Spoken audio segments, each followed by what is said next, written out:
오늘의 주요 뉴스입니다. 이번 주말도 서울 도심에서는 윤석열 대통령 탄핵 찬반 집회가 대규모로 열렸습니다. 집회 신고 인원만 30만 명이 넘어선 가운데 찬반 단체들은 세과시에 나선 모습입니다. 윤석열 대통령 탄핵 심판 선고가 예상보다 지연되면서 여러 관측들이 쏟아지고 있습니다. 급기야 재판관 2명이 퇴임하는 4월 18일을 넘길 거란 전망도 나오고 있습니다. 어제 경북 지역의 두 불이 모두 잡혔지만 하룻밤 사이 안동과 의성 등 곳곳에서 다시 불이 붙으며 진화 작업이 진행됐습니다. 9일째 산불이 이어지고 있는 경남 산청에서는 지리산 일대 마지막 불길을 잡기 위해 총력을 다하고 있습니다. 미얀마에서 발생한 규모 7.7의 강진으로 1,000명 넘게 숨지고 2,300여 명이 다친 걸로 집계되고 있습니다. 우리 정부는 약 30억 원의 인도적 지원을 결정했고 국제사회도 긴급 구호에 나섰습니다. 여러분 안녕하십니까. 문영배, 이미선 재판관 퇴임이 3주도 안 남았지만 헌재는 여전히 윤석열 대통령의 선고기일을 밝히지 않고 있습니다. 평의가 종결 수순에 들어갔다는 관측도 나오고 있지만 정확한 건 알 수 없습니다. 대신 정치권은 각각 나름의 결론을 가정하고 다음 수순을 준비하고 있습니다. 민주당 일각에서는 한덕수 총리 탄핵을 다시 꺼냈고 국민의힘은 두 재판관의 퇴임 이후를 대비해야 한다는 목소리가 나오고 있습니다. 어떤 속내가 담겼는지 하나씩 살펴보겠습니다. 먼저 오늘도 서울 도심에서는 윤석열 대통령 탄핵 찬반 집회가 열렸습니다. 마치 세대결을 벌이듯이 탄핵 찬반 양측 모두 총결집에 나섰습니다. 사실상 다음 달로 선고일이 넘어가면서 갈등의 골도 깊어지는 상황입니다. 먼저 박혜빈 기자가 보도합니다. 태극기와 성조기를 든 집회 참가자들이 서울 광화문역 앞 세종대로를 가득 메웠습니다.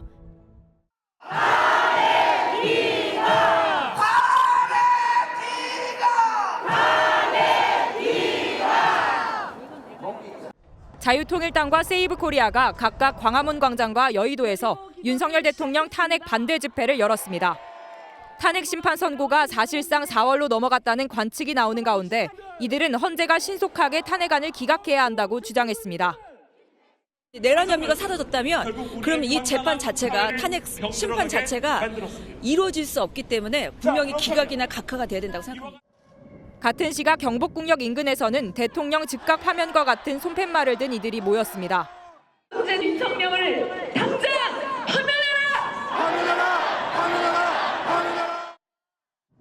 비상행동과 촛불행동은 서울 지하철 3호선 경복궁역 인근에서 윤 대통령에 대한 탄핵 찬성 집회를 가졌습니다. 이들은 헌재의 탄핵 심판 선고가 예상보다 많이 늦어지고 있다고 비판하며 이제는 빨리 결론을 내야 한다고 목소리를 높였습니다. 헌재가 더 이상은 망설이면 안 될 것 같습니다. 오늘이라도 아니 월요일 날은 꼭 헌재가 결정을 내려주십시오. 서울 광화문 광장을 중심으로 탄핵 찬반 집회가 열렸는데요. 경찰의 과열 양상에 따른 물리적 충돌을 막기 위해 경찰 버스로 광장 일대를 둘러쌌습니다. 다만 대규모 집회가 열리면서 서울 종로구와 여의도 일대 도로 일부가 통제돼 한때 교통 혼잡이 빚어졌습니다. 탄핵 정국이 장기화되는 가운데 선고일조차 지정되지 않으면서 진영 간 갈등 역시 점차 깊어지고 있다는 우려도 나옵니다. MBN 뉴스 박혜빈입니다.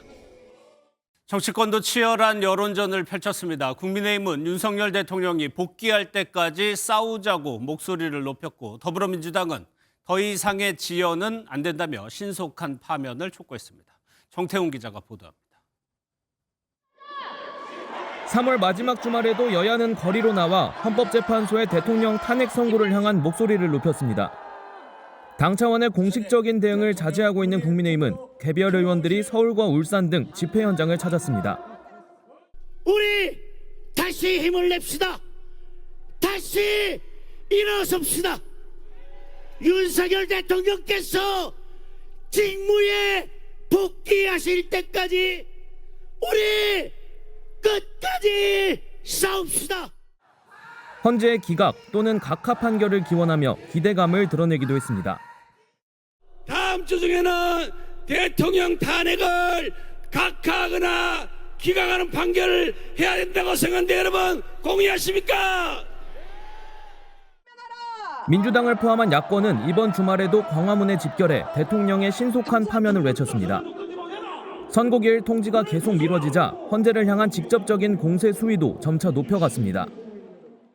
당신들이 두려워해야 할 사람은 한 줌도 되지 않은 극우 세력들이 아닙니다. 당신들이 두려워해야 할 사람들은 이 광장에 모여있는 우리들입니다. 헌재 앞을 찾아가 지금 당장 역사적 책무를 다하라며 압박하기도 했습니다. 탄핵 심판의 시효는 더 이상 용납될 수 없습니다. 지연된 정의는 정의가 결코 아닙니다. 선고기일을 하루빨리 지정하고 기약 없는 탄핵 선고에 여야의 주말 장외 여론전도 장기화되고 있습니다. MBN 뉴스 정태웅입니다. 정치권에서는 또다시 마흔혁 헌법재판관 후보자가 쟁점으로 떠오르고 있습니다. 민주당은 마 후보자를 임명하지 않으면 한덕수 권한대행은 물론 국무회의를 무력화시킬 줄탄핵도 고려하고 있다고 으름장을 놨습니다.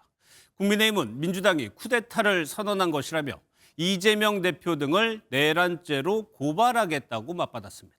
장가희 기자가 보도합니다. 민주당은 정부 여당을 향해 한덕수 권한대행 재탄핵을 추진할 수 있다고 날을 세웠습니다. 앞서 초선 의원들이 한 대행은 물론 국무위원 줄탄핵 가능성을 내비치며 논란이 되자 이 같은 강경 조치를 재확인한 겁니다. 야당들이 경고한 것처럼 그에 대해 상응하는 책임을 물을 수 있도록 검토하고 추진해 나가보도록 하겠습니다. 야당 소속 강경파 의원들도 정부가 임명권을 남용해 재판 결과를 좌우하고 있다. 국회가 불임 정부를 만들 수 있다며 공세 수위를 높였습니다. 이에 국민의힘은 민주당을 강하게 규탄했습니다. 행정부를 상대로 줄탄핵을 선언하는 것 자체가 내란 음모, 내란 선동죄라며 법적 대응도 예고했습니다. 쿠데타를 선언한 민주당 초선 의원 전원과 쿠데타의 수괴 이재명과 김어준 총 72명을 내란 음모죄, 내란 선동죄로 고발하겠습니다. 그러면서 한덕수 대행이 야당에 단호히 맞서 대응 방안을 강구해야 한다고 당부했습니다. 여권 일각에서는 친명 초선 의원들이 이재명 대표를 대통령으로 만들기 위해 나라를 붕괴시키려 한다는 목소리도 나왔습니다. 윤 대통령 선고기일에 대한 추측이 난무한 가운데 아슬아슬한 여야의 극한 대립도 당분간 이어질 것으로 보입니다. MBN 뉴스 장가입니다. 야권의 전방위 압박에도 한덕수 대행은 마이웨이를 이어가고 있습니다. 마흔혁 후보자를 조속한 시일 안에 임명할 가능성도 낮아 보입니다. 여권 일각에서는 야권이 재탄핵을 추진하면 한 대행이 자진 사퇴라는 초강수를 검토해야 한다는 목소리도 나옵니다. 이성식 기자입니다. 한덕수 대통령 권한대행은 야권의 전방위 압박에 특별한 입장을 내지 않고 있습니다. 산불 대응과 대미 무역 압박 등 산적한 현안 처리에 주력하는 모습입니다. 무거운 책임감을 느꼈습니다. 정부는 이재민들이 온전한 일상을 회복하실 때까지 모든 행정적, 재정적 지원을 아끼지 않겠습니다. 정부 관계자는 한 대행이 복귀 이후 마흔혁 후보자에 대한 임명 여부와 야당의 탄핵 압박 등에 대해 한마디도 언급하지 않고 있다고 밝혔습니다. 여권 고위 관계자는 한 대행이 마 후보자를 둘러싼 논란에 대해 누구보다 잘 알고 있는 만큼 당장 임명할 가능성이 낮다고 언급했습니다. 여권 일각에서는 야당이 재탄핵에 착수하면 물리적으로 이를 막을 수 없기 때문에 한 대행이 자진 사퇴를 검토해야 한다는 주장도 나옵니다. 다만 정부 안팎에서는 배수진을 편다는 의미일 뿐 실제 자진 사퇴 가능성은 희박한 것으로 보고 있습니다. MBN 뉴스 이성식입니다. 늦어지는 윤석열 대통령의 탄핵 심판 선고 기일도 전망해 보겠습니다. 지금 현재는 최종 변론이 끝나고 한 달 넘게 평일을 이어가고 있죠. 이재명 대표 항소심 등 선고 시점과 관련한 변수들이 정리된 가운데 다음 달 18일이면 문영배, 이미선 재판관이 퇴임합니다. 언제가 유력한지 백길종 기자가 따져봤습니다. 애초 헌법재판소는 윤석열 대통령 탄핵 사건을 최우선으로 처리하겠다고 밝혔습니다. 대통령 탄핵 사건이 다른 어떤 사건보다도 더 중요하죠. 가장 시급하고 빨리 해야 되는 사건부터 하는 거라서. 최우선 처리 방침과 달리 헌재는 지난달 25일 윤 대통령 탄핵 심판 변론을 종결한 뒤 한 달 넘게 장고를 이어가고 있습니다. 예상 밖 선고 지연에 대한 갖가지 해석이 난무하는 가운데 한덕수 총리 탄핵 기각과 이재명 민주당 대표 항소심 무죄 등으로 선고 시점과 관련한 변수가 정리돼 선고가 머지 않았다는 관측이 나오고 있습니다. 일반 헌법 소원 선고를 지난 27일 마쳤고 재판관들 평의 시간이 점점 짧아지는 데다 연구관들에게 주문하는 검토 보고서의 양이 줄어드는 것도 이런 관측에 무게를 싣고 있습니다. 문영배, 이미선 재판관 퇴임 후 6인 체제에서 선고가 불가능한 건 아니지만 결과의 정당성에 대한 논란이 계속될 수 있어 퇴임일인 4월 18일 전에는 선고할 것이란 관측이 지배적입니다. 대통령 탄핵 심판 선고가 보통 금요일에 이뤄진 점을 볼 때 4월 4일과 11일이 유력하게 점쳐지지만 4.2 재보궐선거 이후 3일 혹은 14일 이후 나올 거란 전망도 나옵니다. 다만 재판관들의 견해가 갈려 교착 상태에 빠져들었다면 변수가 많아 한치 앞을 알 수 없다는 분석도 있습니다. MBN 뉴스 백길종입니다. 헌재 선고의 시기와 결과를 둘러싼 정치권 움직임과 또 그런 주장에 따른 세법을 살펴보겠습니다. 국회팀 김재영 기자 나와 있습니다. 어서 오세요. 예. 한 총리 탄핵 얘기부터 해보겠습니다. 압박용입니까? 아니면 진짜 탄핵안 처리하겠다는 겁니까? 네, 지금 가장 급한 건 탄핵 인용이라는 강경한 목소리가 더 힘을 받는 건 사실입니다. 예. 하지만 여론을 의식하지 않을 수 없죠. 앞서 한덕수 대행을 탄핵했을 당시 여론이 돌아선 점을 민주당도 분명히 알고 있습니다. 그래서 일단 의원들을 중심으로 군부를 떼는 분위기고요. 지도부는 선을 긋고 있습니다. 초선 의원들의 어떤 생각이고 뭐 지금 많은 의원님들의 의견이 있는 것으로 알고 있는데 저희가 뭐 원내 지도부 차원에서 그걸 뭐 정했다 이런 얘기는 전혀 없고요. 그러면요, 민주당이 역풍까지도 감수하면서도 다시 탄핵 카드를 꺼낸 이유를 뭐라고 봐야 돼요? 네, 민주당의 불안감, 바로 탄핵이 기각될 수 있다는 그 불안감이 영향을 미쳤습니다. 탄핵 인용은 확실하지만 단 1%의 기각 가능성도 전면 차단하겠다는 의도입니다. 재탄핵을 수단으로 마은혁 헌법재판관 후보자 임명을 압박하는 겁니다. 절대 다수의 국민들이 하루빨리 헌재에게는 파면 선고를 내려달라고 하고 있고 한덕수 권한대행에게는 마은혁 재판관의 임명을 촉구하고 있는 거 아니겠습니까? 핵심은 마은혁 후보자인 것 같아요. 근데 마 후보자의 성향이 워낙 잘 알려져 있기 때문에 국민의힘에서는 절대 안 된다고 할 거 아니에요. 맞습니다. 반대로 국민의힘은 탄핵이 인용될 수 있다는 그 불안감 때문에 반대하고 있는 겁니다. 예. 지금 상태라면 탄핵 기각이 확실한데 마 후보자가 임명되면 탄핵이 인용될 수 있다. 그러니 안 된다 이겁니다. 국무회의 무력화 발상은 사실상 행정부를 올스톱시키겠다는 것으로 그 자체로 국정 전복 시도나 다름없는 위험천만한 반헌법적 발상입니다. 나경원 의원은 만일 민주당이 한대행과 국무위원 연쇄 탄핵을 실행한다면 정부가 헌재에 민주당에 대한 위헌정당 해상 심판을 제소해야 한다고 주장했습니다.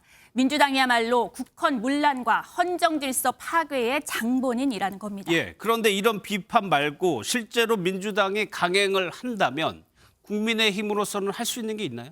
지금 범야권 의석이 192석입니다. 그렇죠. 이러한 상황에서 국민의힘이 현실적으로 이 탄핵을 막을 방법 없습니다. 예.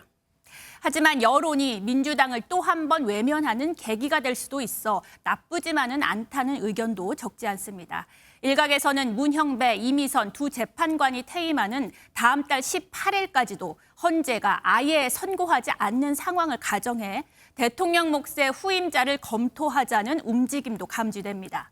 마 후보자 임명을 미룬 한 대행이 대통령목 재판관을 임명할 가능성이 크지 않은 만큼 권고 사항이긴 하지만 탄핵 선고 기한이 6월 11일까지 미뤄질 가능성도 보는 겁니다. 6월까지도요? 예, 맞습니다. 2심에서 공직선거법 무죄 선고를 받은 이재명 대표와 지금 당장 조기 대선에서 붙느니 차라리 이 대표 사법 리스크가 현실화되는 그 시점이 낫다는 판단입니다. 알겠습니다. 여기까지 듣겠습니다. 김지영 기자였습니다. 검찰이 문재인 전 대통령을 피의자 신분으로 소환 통보했습니다. 옛 사위의 특혜 채용 의혹 때문입니다. 더불어민주당은 기이한 논리라며 무리한 표적 수사라고 검찰을 강하게 비판했습니다. 이 내용은 김태영 기자가 보도합니다. 전주지검이 지난달 문재인 전 대통령에게 피의자 신분으로 소환을 통보한 것으로 확인됐습니다. 문 전 대통령의 옛 사위 서모 씨 특혜 채용 의혹 때문입니다. 검찰은 이스타항공 창업주인 이상직 전 민주당 의원이 2018년 중소벤처기업진흥공단 이사장에 임명된 뒤 서 씨가 태국 법인인 타이이스타젯에 전무로 입사한 경위를 수사 중입니다. 당시 서 씨는 항공 실무 경험이 없었는데도 임원이 됐는데 검찰은 이 전 의원이 중진공 이사장으로 임명된 대가로 서 씨를 특혜 채용한 건 아닌지 의심하고 있습니다.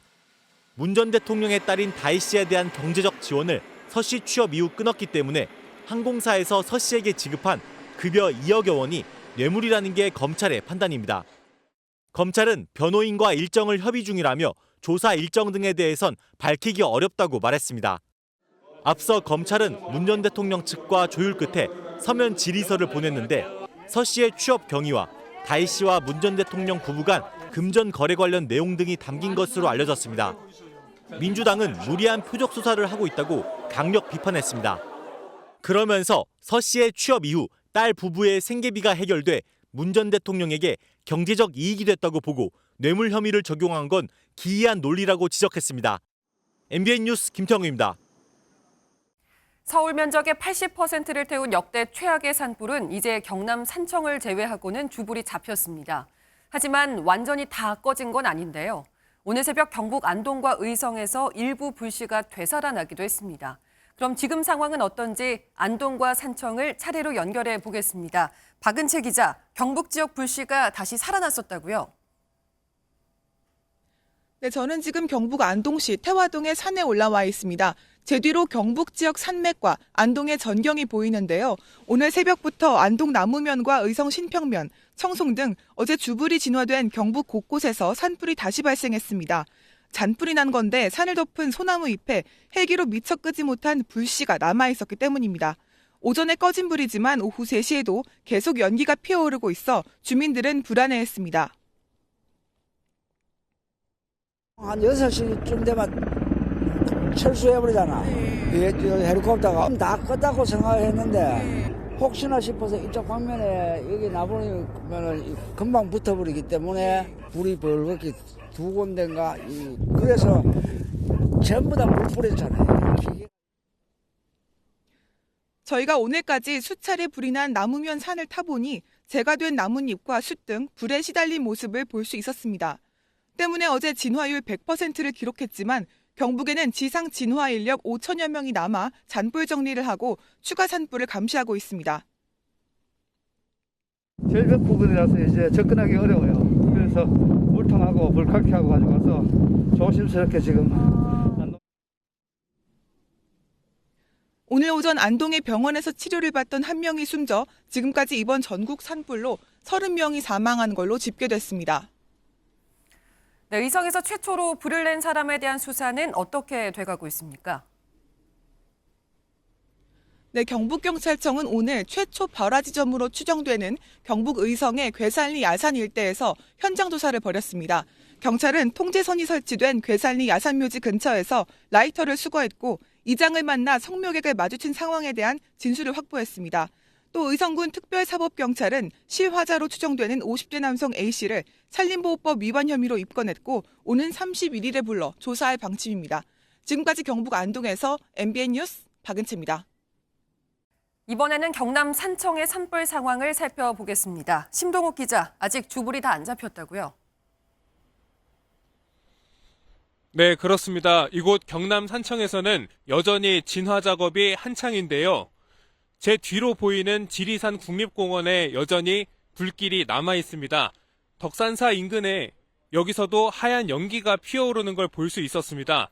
산림당국은 오늘도 헬기 49대와 소방차 등 장비 223대, 인력 1,700여 명을 투입해 불길을 잡는 데 총력을 다하고 있습니다. 어젯밤에도 지리산 일대의 불길을 잡기 위해 밤샘 작업이 이어졌지만 두껍게 쌓인 낙엽과 강풍 등으로 인해 진화에 어려움을 겪었습니다. 1m 정도 내려가기 때문에 사람이 육안으로 절대 식별이 되지 않습니다. 급경사이시기도 하고 또한 순간적인 돌풍, 강풍 이런 것들로 인해서 좀 위험성이 있기 때문에 오늘 오후 6시 기준 경남 산청의 산불 진화율은 99%로 남은 화선은 400m로 추정되고 있습니다.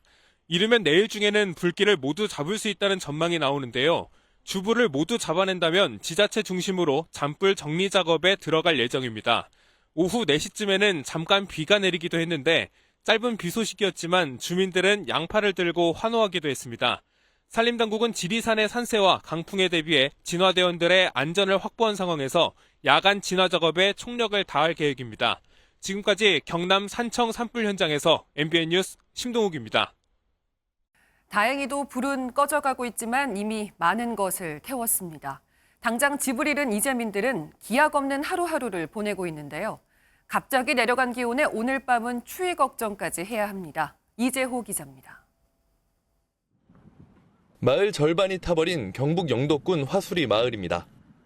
잿더미 속 전기와 수도까지 무엇 하나 성한 것이 없습니다. 그나마 부랴부랴 전기는 오늘 복구했지만 아직도 불안한 마음에 집으로 돌아갈 엄두는 나지 않습니다.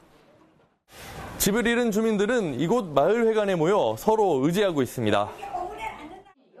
어려운 생활이지만 오랫동안 함께한 이웃들과 함께 온기를 나누며 어려움을 견디고 있습니다. 이제 이재민 분들은 저 영덕 내려가가 밥을 30개 그 다가 잡수고 어제 해먹을 데가 없이 입을 때 이제 오늘 봉사대원들이 가오고. 텐트 속에서 생활하는 이재민들은 무엇보다 추위가 걱정입니다. 갑작스럽게 떨어진 기온으로 오늘 밤도 잠자리에 드는 게 가장 큰 고역입니다. 아이고 가슴이 두근두근거려요. 많이 불편하지요. 모든 게 옷도 그렇고 지금 바지도 헛거버려 추워가지고.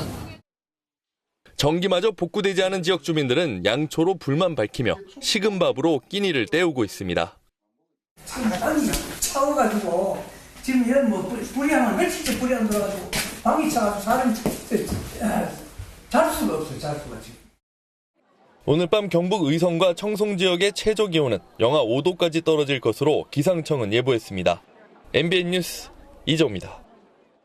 기온은 내려갔을지 몰라도 온기는 나날이 더해지고 있습니다. 이재민들에게 조금이나마 위로를 건네려고 전국 각지에서 자원봉사자들이 달려오고 있는데요. 장동건 기자가 만나봤습니다. 빽빽이 설치된 텐트 사이사이로 자원봉사자들이 국수를 나릅니다. 산불을 피하느라 옷 한 벌 제대로 못 챙기고 대피소로 온 이재민들은 따뜻한 국수에 몸을 녹입니다. 서울서 한달음에 달려온 핫도그 트럭 앞에도 긴 줄이 섰습니다. 너무 이제 좀 저희를 따뜻하게 받아주셔서 저희도 마음이 상당히 따뜻해지는 것 같습니다. 한 종교단체는 이른 아침부터 이재민과 소방대원들을 위한 음식 준비에 한창입니다. 산불로 집을 잃은 이재민 200여 명이 머물고 있는 청송국민체육센터입니다. 전국 각지에서 모인 자원봉사자들이 강풍 속에서도 도시락 나눔에 나섰습니다. 이렇게 함께하고 싶어하는 여러 이웃들, 국민들이 많다는 것을 조금 마음으로 느끼셨으면. 안동의 한 복지회관 앞에는 중국집이 차려졌습니다. 자원봉사자들이 조리법을 배워 이재민들에게 뜨끈한 짜장면을 한 그릇씩 대접합니다. 짜장면도 하고 밥도 하고 국도 해서 작게나마 어르신들 식사 제공해드리는 데 도움을 드리고 해서 왔습니다. 한의사들은 집을 떠난 노인들을 위해 대피소에 임시 한의원을 차려 침을 놓고 건강을 살폈습니다. 전국에서 달려온 도움의 손길이 산불이 남긴 상처를 어루만지고 있습니다. MBN 뉴스 장동건입니다. 경북 의성에서 난 산불은 인근 고속도로까지 집어삼켰죠. 불을 피해 버스와 화물차들이 후진으로 대피하는 등 아찔한 순간의 연속이었는데요. 주불이 진압된 어제 오후부터 중앙고속도로 통행이 재개됐지만 서산 영덕고속도로는 여전히 통제 중입니다. 최민성 기자입니다. 경북 의성에서 대형 산불이 시작된 지난 25일. 고속도로 위 화물차들이 줄줄이 비상등을 켠 채로 후진을 합니다. 비슷한 시간, 인근의 또 다른 고속도로에서도 차들이 황급히 빠져나가기 시작합니다. 잠시 뒤 어둠이 내리자 고속도로는 전쟁터를 방불케 합니다. 차량 한 대가 덩그러니 남은 도로 양쪽으로 엄청난 불길이 몰아치고 터널 주변을 무서운 속도로 집어삼킵니다. 예고 없이 찾아온 산불에 산지옥으로 변한 중앙고속도로는 주불이 진화된 어제 오후 6시 20분쯤 통행이 재개됐습니다. 양방향 전면 통제된 지 사흘 만입니다. 아수라장이었던 도로는 하루 새 말끔히 정리돼 차량이 시원스럽게 내달립니다. 편했죠. 그쪽 청송으로 들어오는 길에 다 막혔었으니까요. 고속도로가 안 되면 안동에 왔다 갔다 하는 게 좀 15분, 20분 걸립니다. 하지만 서산 영덕고속도로 북이성 IC부터 청송 IC까지 약 32km 구간은 여전히 통제 중입니다. 해당 구간에 있는 터널에 전원이 좀 나가가지고 그런 걸 복구하는 문제도 있고, 그리고 휴게소 부지는 안전시설도 설치해야 되고. 한국도로공사는 통행 제한 구간을 신속히 복구해 주민 불편을 최소화하겠다고 밝혔습니다. MBN 뉴스 최민성입니다. 규모 7.7로 113년 만에 가장 큰 강진이 일어난 미얀마에서 사망자 수가 하루 만에 7배 가까이 늘어났습니다. 미국 지질조사국은 사망자 규모가 10,000명이 넘을 확률이 70%가 넘는다고 분석했습니다. 김문영 기자입니다. 겁에 질린 채 길거리에 주저앉은 사람들. 건물 한 채가 또 무너지자 비명을 지릅니다. 미얀마의 제2의 도시로 불리는 만달레이. 파괴된 도로와 전신주 등으로 아수라장이 됐습니다. 규모 7.7 강진은 미얀마의 3대 불교 성지인 마하무니 파고다까지 무너뜨렸고, 사원 등 주요 건물과 집이 속절없이 무너질 때마다 거리에는 울부짖는 소리가 울려 퍼집니다. 현재 1,002명이 숨지고 2,376명이 다친 걸로 집계됐지만 잔해에 갇힌 사람의 수가 상당하고 여진이 계속돼 피해는 크게 불어날 전망입니다. 인접한 태국의 수도 방콕에서도 빌딩 꼭대기 수영장에 물이 폭포처럼 쏟아지는가 하면 건설 중이던 33층 건물이 폭삭 주저앉아 최소 9명이 숨졌고 수십 명이 실종됐습니다. 실종자 가족은 신락 같은 희망을 버리지 않습니다.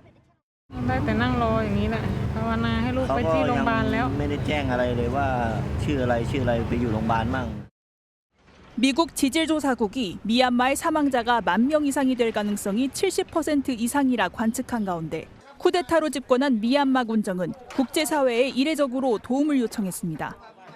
앞서 해외 원조를 대대적으로 삭감한 트럼프 미국 대통령도 이번만은 지원을 약속했습니다. Yeah, we're going to be helping. We've already alerted the people. Yeah, it's terrible what's happened. It's a real bad one, and we will be helping. We've already spoken with the country. 유엔과 우호국인 러시아뿐 아니라 미얀마 군사정권과 선을 그어온 EU도 오랜 내전으로 통행이 어렵고 인터넷이 규제돼 정보가 제한된 미얀마에 위성 등을 지원하며 구호의 손길을 내미는 모습입니다. 우리 정부는 미얀마에 200만 달러, 약 30억 원 상당의 인도적 지원을 제공하기로 했습니다. 외교부는 미얀마와 태국에서 접수된 우리 교민과 관광객의 인명피해는 없고 교민의 일부 재산 피해는 발생했지만 정확한 추산은 어렵다고 밝혔습니다. MBN 뉴스 김문영입니다. 미얀마와 국경을 접한 중국 남서부도 이번 지진의 영향권에 들었습니다. 거리에 돌무더기를 담은 물벼락이 떨어질 정도로 큰 진동이 있었는데요. 모두가 도망치는 상황에서도 신상아실의 간호사들은 아기들을 지키려고 자리를 떠나지 않았습니다. 베이징 김한준 특파원입니다.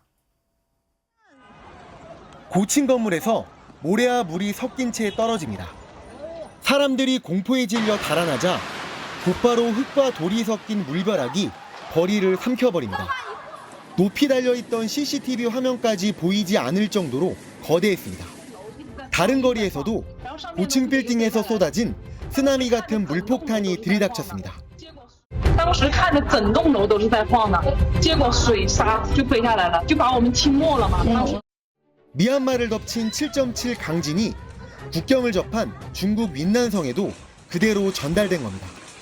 선반이 물건이 쏟아져 내리고 큰 가구들도 힘없이 쓰러지자 엄마는 아이와 함께 혼비백산 달아납니다. 모두가 대피하는 가운데서도 산후조리원의 간호사들은 자리를 지켰습니다. 필사적으로 버틴 끝에 아기들 모두가 무사했습니다.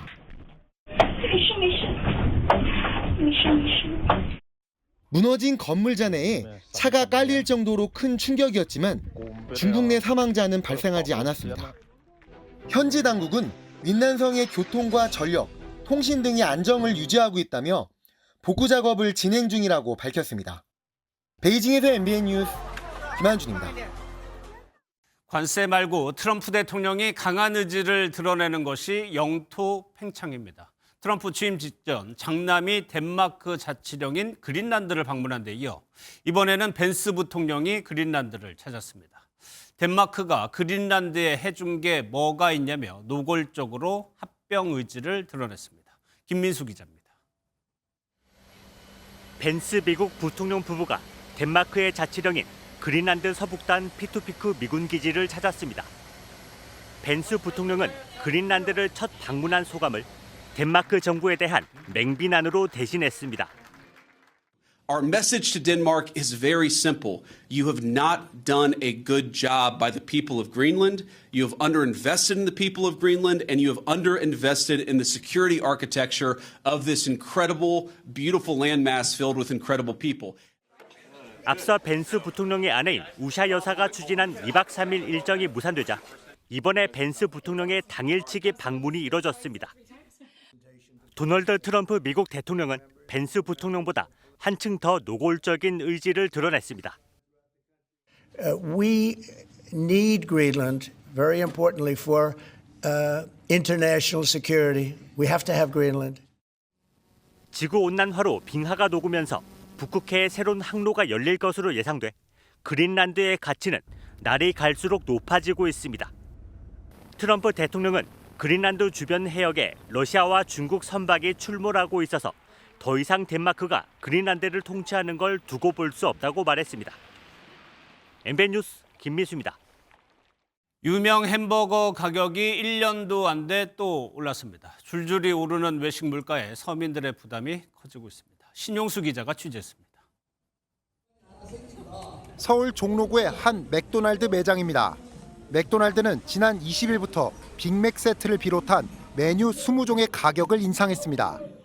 언제부터 났어요? 한 200~300원씩 며칠 안 됐어요. 롯데리아도 다음 달 3일부터 햄버거 가격을 평균 3.3% 올리는데 대표 메뉴인 불고기 버거와 새우버거 단품이 5,000원에 달합니다. 노브랜드 버거와 서브웨이도 가격 인상 대열에 합류합니다. 특히 최근에는 가격 인상 주기가 짧아지고 있다는 점을 주목할 필요가 있습니다. 롯데리아는 8개월, 맥도날드와 서브웨이는 10개월 만으로 1년도 채 되지 않아 연거푸 가격 인상에 나선 겁니다. 여기에 배달 주문 시 더 비싼 가격을 받는 이중 가격제까지 더해지면 부담은 더 늘어납니다. 문제는 가격 상승 요인이 더 남았다는 점입니다. 트럼프발 관세 전쟁으로 수입 식재료의 가격 상승이 예고된 데다 산불 피해를 입은 영남 지역이 주요 산지인 사과와 양파, 마늘 등의 가격을 예측할 수 없기 때문입니다. 대체할 수 있는 농산물 생산을 얼마만큼 하느냐, 혹은 또 수입을 싸게 할 수 있는 곳이 있는가 이런 거에 따라 다르겠지만 가격 인상은 당연한 게 아닌가 봅니다. 여기에 물가 정책을 주도해야 할 정부의 구심점 부재가 길어지면서 외식 물가가 단기간에 안정되긴 어렵다는 관측입니다. MBN 뉴스 신용수입니다. 토지거래 허가제가 시행되면서 서울 강남 3구와 용산구 아파트는 실거주를 해야만 거래 허가를 받을 수 있는데요. 예외가 있습니다. 경매로 낙찰받는 경우인데요. 이런 이유로 경매 시장이 뜨거워질 거란 전망이 나옵니다. 고정수 기자입니다. 한 달 새 토지거래 허가제 해제와 재지정을 모두 겪은 서울 송파구 잠실동 일대입니다. 부동산 중개업소의 대면 영업 재개에도 찾는 발길은 뜸합니다. 치솟은 호가는 그대로인데 투자 수요가 줄어든 탓입니다. 이런 상황이라면 거래의 물꼬는 경매 시장에서 트일 가능성이 큽니다. 낙찰을 받을 땐 실거주 의무가 없기 때문입니다. 대장주 아파트를 포함해 송파구에선 다음 주 아파트 경매가 잇따라 예고됐습니다. 2월 달에 32억 5천 로얄층에 거래됐는데 지금 시세 나와 있는 거는 36억 38억이면 경매가 27억 7천이면 상당히 메리트가 있습니다.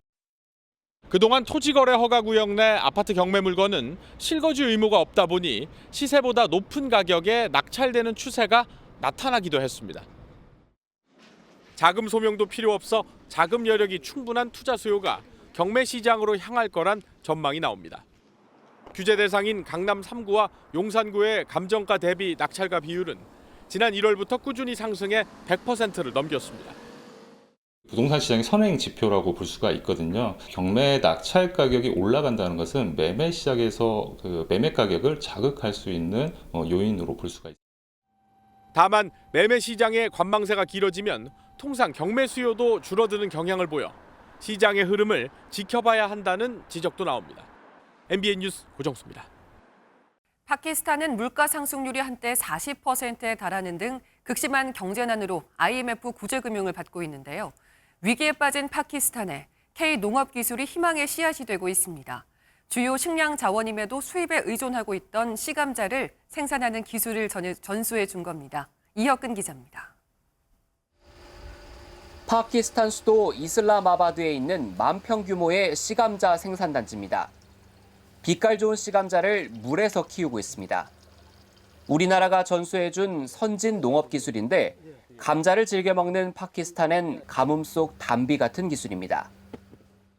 No virus, no disease. So I hope next time I will buy more seed and it will be good and benefit for me. 파키스탄은 세계 9위의 감자 생산국이지만 감자 재배의 출발점인 씨감자는 그동안 수입에 의존해 왔습니다. 생산성도 크게 높아져 3% 수준인 파키스탄 씨감자 자급률을 30%까지 끌어올릴 수 있을 것으로 보고 있습니다. 파키스탄 센터는 무병 씨감자 작업 시스템 구축 사업을 통해서 수경 재배 기술을 도입했고 씨감자 생산성을 6배 이상 향상시켰습니다. 파키스탄은 지난해 IMF로부터 30억 달러의 구제 금융 지원을 받는 등 심각한 경제난에 빠져 있습니다. 우리나라가 전수한 무병 씨감자 기술을 기반으로 파키스탄은 지난해 씨감자 165톤을 자체 생산했습니다. This will reduce the burden of foreign exchange which was we spent for the import of the seed. So this will definitely help our economy. And we are grateful of Korean government for this support and assistance. 농촌진흥청은 올해 파키스탄을 시작으로 우즈베키스탄과 몽골, 베트남, 케냐 등 6개국에 검증된 K농업 기술을 전파할 계획입니다. MBN 뉴스 이혁근입니다. 프로야구 한화가 새 홈구장에서 기아를 상대로 이틀 연속 짜릿한 역전승을 거뒀습니다. 여자 배구에선 정관장이 챔피언 결정전에 올랐습니다. 이교연 기자입니다. 1회 초 기아 4번 타자 최영우가 큼지막한 2점 홈런을 쏘아올리더니 바로 다음 타자 위즈덤도 화끈한 홈런을 날리며 기선을 제압합니다. 0대4로 끌려가던 한화도 3회 말 황영묵의 적시타로 공격에 물꼬를 트더니 총알처럼 날아가 담장 틈 사이에 박히는 최은성의 적시 2루타로 추격의 불씨를 당깁니다. 3대4 팽팽한 한 점차 승부가 이어지던 8회 말 대타로 나온 안치홍이 주자 2명을 불러들이는 안타를 치며 마침내 역전에 성공합니다. 안치홍의 결승타에 힘입은 한화는 기아를 5대4로 꺾고 신구장에서 이틀 연속 짜릿한 역전승을 거뒀습니다. 한화가 새 안방의 기운으로 승리했다면 여자 프로배구 플레이오프에서는 정관장이 부상 선수의 투혼으로 승리를 따냈습니다. 무릎 부상을 안고 뛴 세터 염혜성과 급하게 리베로로 투입된 공격수 박혜민의 활약을 앞세워 정관장은 현대건설을 3대1로 꺾고 챔피언 결정전 진출 티켓을 따냈습니다. 13년 만에 결승 무대에 오르는 정관장은 모레부터 김연경이 버티는 흥국생명과 우승 반지를 두고 격돌합니다. MBN 뉴스 이규현입니다. 다시 겨울로 돌아간 듯한 하루였습니다. 종일 찬바람이 매서웠는데요. 내일도 오늘만큼 춥겠습니다. 서울 등 내륙 대부분 지역의 아침 기온이 0도 안팎까지 떨어지겠고 특히 대관령과 봉화 등 지도에 보라색으로 표시된 지역들은 영하 5도를 밑돌겠습니다. 내일 한낮에도 평년 기온을 밑돌며 쌀쌀하겠고요. 꽃샘추위는 다음 주 월요일 낮부터 누그러지겠습니다. 건조특보는 더 확대됐습니다. 동쪽 지역에 이어 수도권 등 서쪽 곳곳에도 건조주의보가 새롭게 내려졌습니다. 내일까지는 전국적으로 바람도 강해서 불씨 관리에 신경 써주셔야겠습니다. 오늘 저녁까지 강원 중남부에는 약한 비나 눈이 조금 내리겠고요. 내일은 전국 하늘에 구름만 많겠습니다. 내일 중부지방 낮 기온은 서울이 9도, 대전 10도, 남부지방도 낮 기온이 10도 안팎에 그치겠고 체감온도는 이보다 3도에서 4도가량 더 낮겠습니다. 당분간 뚜렷한 비 소식이 없어서 대기의 메마름은 계속되겠습니다. 날씨였습니다.